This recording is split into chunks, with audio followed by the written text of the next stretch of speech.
এটাই হচ্ছে therapeutic exercise. This is physiotherapy. 6 ঘন্টা পর পর যে অ্যান্টিবায়োটিক আপনি সকালে একসাথে 4টা খেলে কিন্তু কাজ হবে না। আমাদের দেশে 50 বছর আগেও মেডিসিন তেমন একটা ছিল না, বাট তখন কিন্তু এই এক্সারসাইজ তারা নিজেরাই করতো কাজের প্রয়োজনে। যে প্রতিনিয়ত চলাফেরা কাজকর্ম করছি, সেটা কিন্তু বিভিন্ন ধরনের মুভমেন্টের মাধ্যমে। তো ফিজিওথেরাপিটা হচ্ছে মুভমেন্ট। তার মধ্যে দুইটা জিনিস থাকে, একটা হচ্ছে জেনারেল মুভমেন্ট বা জেনারেল এক্সারসাইজ, আরেকটা হচ্ছে থেরাপিউটিক এক্সারসাইজ।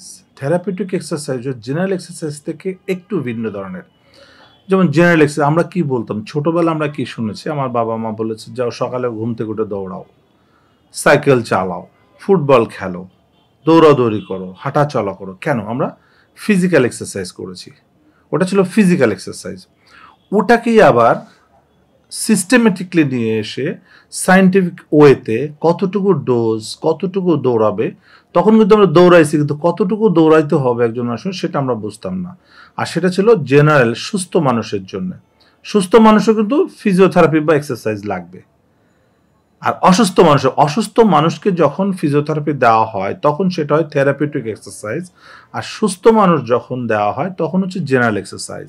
যেমন সাধারণত সবাই সকালে ঘুম থেকে উঠে দৌড়ায় বা হাঁটতে যাচ্ছে, তারা কিন্তু সুস্থ থাকার জন্য যাচ্ছে, ওটাও কিন্তু ফিজিওথেরাপির একটা পার্ট। এখন একজন ব্যক্তি আসলো, তার হাঁটুতে সমস্যা, তাকে বলা হচ্ছে আপনি সাইক্লিং করেন। সাইক্লিং একটা হাঁটু ব্যথার জন্য গুড এক্সারসাইজ। সাইক্লিংটা কি করছে? তার হেমিস্ট্রিং কোয়াড্রিসেপস মাসেলগুলোকে স্ট্রং করছে। তো যে সাইকেল চালায় কাজকর্ম, দৈনন্দিন কাজকর্ম করছে, তার কিন্তু আর ওই ফিজিওথেরাপি সেন্টারে গিয়ে কিন্তু সাইকেল চালানোর দরকার নাই। যে রিক্সাওয়ালা রিক্সা চালাচ্ছে তার কিন্তু হাঁটু এমনি ভালো থাকবে, কারণ সে কিন্তু ফিজিওথেরাপি দৈনন্দিন করছে।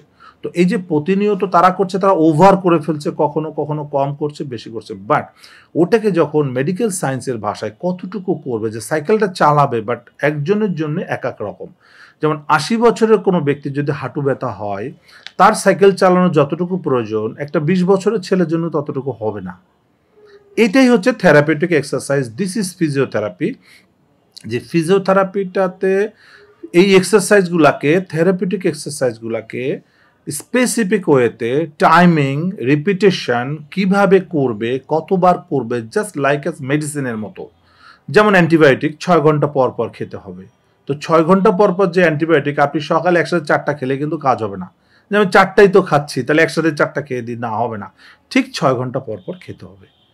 ঠিক তাই যে ফিজিওথেরাপিটাও আপনাকে হয়তো দিনে 4 বেলা এক্সারসাইজ করতে হবে। প্রতিবারে কতটুকু? আপনি যদি সকালে ঘুম থেকে উঠে সারাদিনেরটা করে চলে যায়, হয়ে যাবে তা কিন্তু না। এই জিনিসটাকেই সিলেকশন করার জন্যই মূলত ফিজিওথেরাপি, যেটা চিকিৎসা বিদ্যা হিসেবে এসেছে, যেটা আজ থেকে হয়তো 50 বছর, 100 বছর, 200 বছর আগে মানুষ সচরাচর ন্যাচারালি করছে। আমাদের দেশে 50 বছর আগেও মেডিসিন তেমন একটা ছিল না, বাট তখন কিন্তু এই এক্সারসাইজ তারা নিজেরাই করতো কাজের প্রয়োজনে। বাজার করতে 5 মাইল দূরে হেঁটে যেতে হতো। এই যে হেঁটে যাচ্ছে, এখন আমরা কি বলছি, আপনার ডায়াবেটিস আছে আপনি হাঁটেন, আপনার হাঁটু ব্যথা আছে আপনি হাঁটেন। সাইকেল চালায় যেত, তখন কি হতো, সে বাজার করতে সাইকেল চালায় যেত। এখন আমরা বলছি আপনার হাঁটু ব্যথা, আপনি থেরাপি সেন্টারে বসে আপনি সাইকেল চালান, আধা ঘন্টা সাইকেল চালান, 500 টাকা দেন।